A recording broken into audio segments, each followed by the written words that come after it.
आरक्षणाची मर्यादा ओलांडू नका. जर आरक्षणाची मर्यादा ओलांडली तर निवडणुका रद्द केल्या जातील, असे सर्वोच्च न्यायालयाने स्पष्ट सांगितले होते. सध्या सुरू असलेल्या 57 नगरपालिका आणि नगरपंचायतीमध्ये आरक्षणाची मर्यादा ओलांडलेली आहे. त्यामुळे या निवडणुका होणार की नाही असा प्रश्नचिन्ह निर्माण झाला होता. यावर सर्वोच्च न्यायालयाने आज एक महत्त्वपूर्ण निकाल दिला आहे. स्थानिकच्या कोणत्याही निवडणुकांना स्थगिती नसल्याचे सर्वोच्च न्यायालयाने म्हटले आहे. मात्र त्या 57 नपच्या निवडणुका पूर्ण झाल्यावर त्या निकालाचे भवितव्य हे न्यायालयाच्या अंतिम निर्णयावर अवलंबून असणार आहे.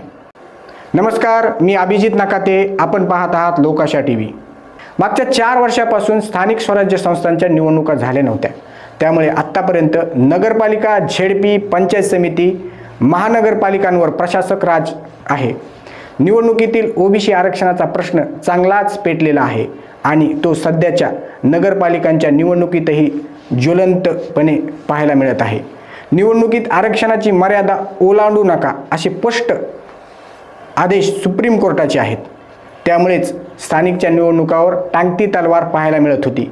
महाराष्ट्रातील स्थानिक स्वराज्य संस्थांच्या निवडणुकीसंदर्भात सर्वोच्च न्यायालयाने आज अत्यंत महत्त्वपूर्ण निकाल दिला आहे. ओबीसी आरक्षणाच्या मुद्द्यावरून 57 नपमधील निवडणुका थांबवण्याची मागणी करणारी याचिका फेटाळून लावली आहे. निवडणूक प्रक्रिया निर्धारित वेळेत सुरूच राहणार असल्याचे न्यायालयाने आता स्पष्ट केले आहे.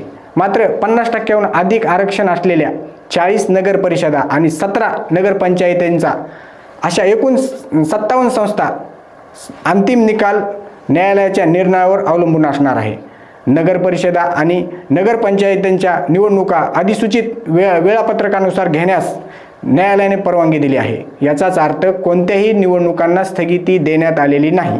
ही प्रक्रिया सुरू राहील. मात्र ज्या 40 नगर परिषदा आणि 17 नगरपंचायतीमध्ये आरक्षणाची मर्यादा 50%हून अधिक ओलांडली गेली आहे, त्यांचा अंतिम निकाल या प्रकरणाच्या निकालावर अवलंबून असणार आहे.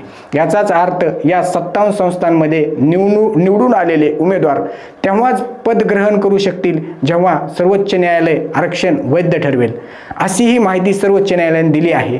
उर्वरित स्थानिक स्वराज्य संस्थांच्या बाबतीत राज्य सरकार आणि राज्य निवडणूक आयोगाला निवडणूक प्रक्रिया सुरू करण्याचे पूर्ण स्वातंत्र्य असणार आहे. मात्र उर्वरित संस्थांच्या निवडणुका घेताना कोणत्याही परिस्थितीत आरक्षणाची मर्यादा 50%हून अधिक नसावी, ही अट देखील या प्रकरणाच्या अंतिम निर्णयावर अवलंबून असणार आहे. आता या प्रकरणाची पुढील सुनावणी जानेवारीच्या दुसऱ्या आठवड्यात 3 न्यायाधीशांच्या खंडपीठांसमोर सूचीबद्ध करण्याचे प्राथमिक निर्देश देण्यात आले आहेत. त्यानुसार पुढील सुनावणीची तारीख 21 जानेवारी रोजी निश्चित होण्याची शक्यता आहे. म्हणजे 57 संस्थांच्या निवडणुका पूर्ण झाल्यावर त्या निकालाचे भवितव्य न्यायालयाच्या अंतिम निर्णयावर अवलंबून असणार आहे. न्यायालयाने लोकशाही प्रक्रिया थांबवण्यास नकार दिला आहे. कायदेशीर प्रक्रिया आणि निवडणूक प्रक्रिया दोन्ही समांतर सुरू ठेवण्याचा मार्ग मोकळा केला आहे.